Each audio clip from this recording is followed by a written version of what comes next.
Dear students, management में आज का टॉपिक है प्लानिंग या नियोजन। आपने अपने प्रीवियस क्लास में सीनियर सेकेंडरी में प्रबंधकीय कार्यों में सबसे पहला कार्य नियोजन अवश्य पढ़ा होगा। आप जानते हैं कि नियोजन मानव मस्तिष्क की एक स्वाभाविक प्रक्रिया होती है।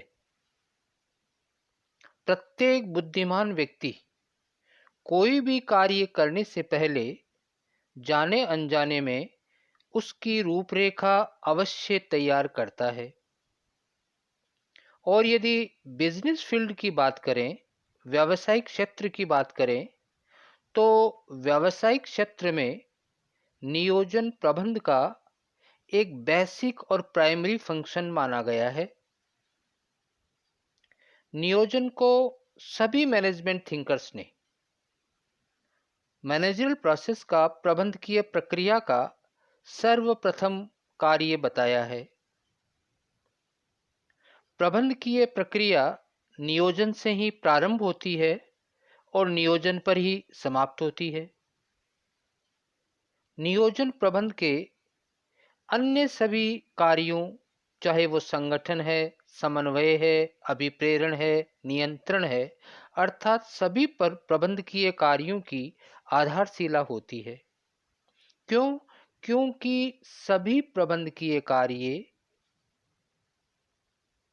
प्रभावशाली नियोजन पर ही निर्भर करते हैं। अर्थात अन्य सभी कार्यों का प्रभावशाली निष्पादन नियोजन पर ही निर्भर करेगा। और नियोजन के माध्यम से ही एक मैनेजर विभिन्न अल्टरनेटिव्स में से, विभिन्न विकल्पों में से बेस्ट विकल्प का चयन करके सीमित संसाधनों के द्वारा अपनी संस्था के, अपने उपक्रम के उद्देश्यों को, पूर्व निर्धारित लक्ष्यों को प्राप्त कर सकता है।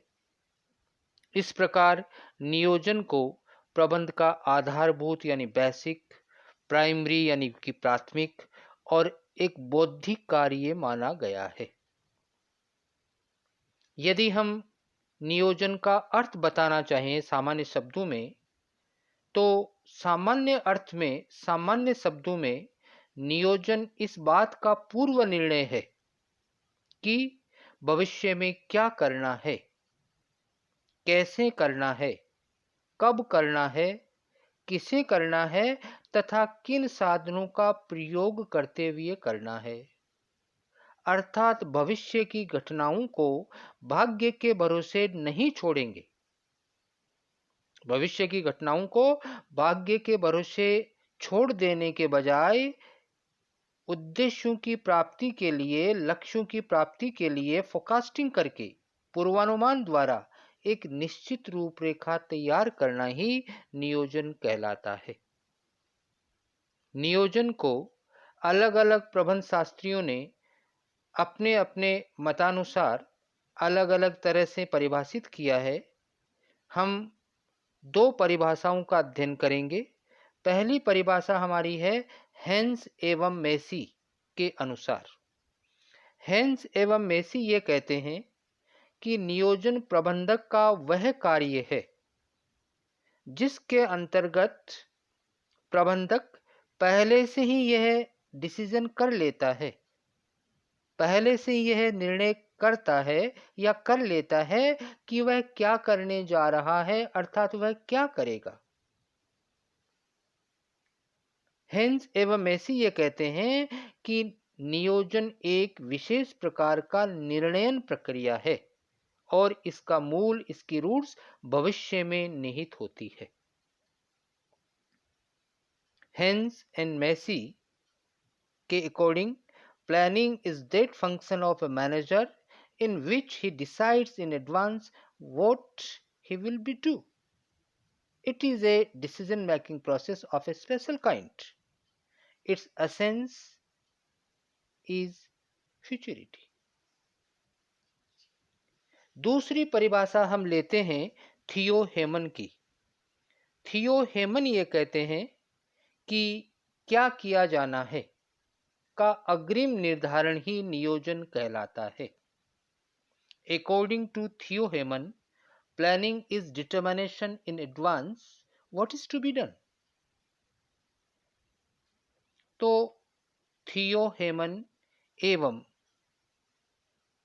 हेंस एवं मेसी इन दोनों परिभाषाओं का अध्ययन एवं विश्लेषण करने के पश्चात यदि हम नियोजन को निष्कर्ष रूप में परिभाषित करना चाहें तो इस तरह से कर सकते हैं कि नियोजन प्रबंधक का एक ऐसा कार्य होता है, नियोजन प्रबंधक का एक ऐसी प्रक्रिया होती है जिसके द्वारा यह निर्धारित किया जाता है कि संस्था के संगठन के पूर्व निर्धारित लक्ष्यों को, संस्था के पूर्व निर्धारित उद्देश्यों को प्राप्त करने के लिए क्या करना है, कब करना है, कौन से मेथड से करना है और किन संसाधनों का प्रयोग करना है एवं किन नीतियों एवं नियमों की पालना करते हुए उनको अपनाना है। संक्षेप में हम ये कह सकते हैं, नटसेल में हम ये कह सकते हैं कि नियोजन भावी कार्यकलापों का निर्धारण होता है और नियोजन को और अधिक स्पष्ट करने के लिए हम इस चित्र की सहायता ले सकते हैं। चित्र में आप देख रहे हैं कि नियोजन के ठीक नीचे भावी कार्यों का निर्धारण है, लेफ्ट में लक्ष्य हैं, उसके नीचे पूर्वानुमान है और राइट साइड में डिसीजन मेकिंग है और नियोजन और निर्णय के बीच में संसाधनों को दिखाया गया है। तो नियोजन प्रबंधक का एक ऐसा कार्य हो गया है जिसके द्वारा कोई भी प्रबंधक अपनी संस्था के पूर्व निर्धारित लक्ष्यों को न्यूनतम लागत पर, समय पर, प्रभावपूर्ण तरीके से प्राप्त कर सकता है एवं अन्य समस्त प्रबंधकीय कार्य नियोजन पर ही निर्भर करते हैं। तो ये नियोजन का अर्थ एवं परिभाषा एवं निष्कर्ष हुआ। नेक्स्ट क्लास में हम नियोजन की प्रक्रिया पढ़ेंगे, process of planning. Thank you, धन्यवाद।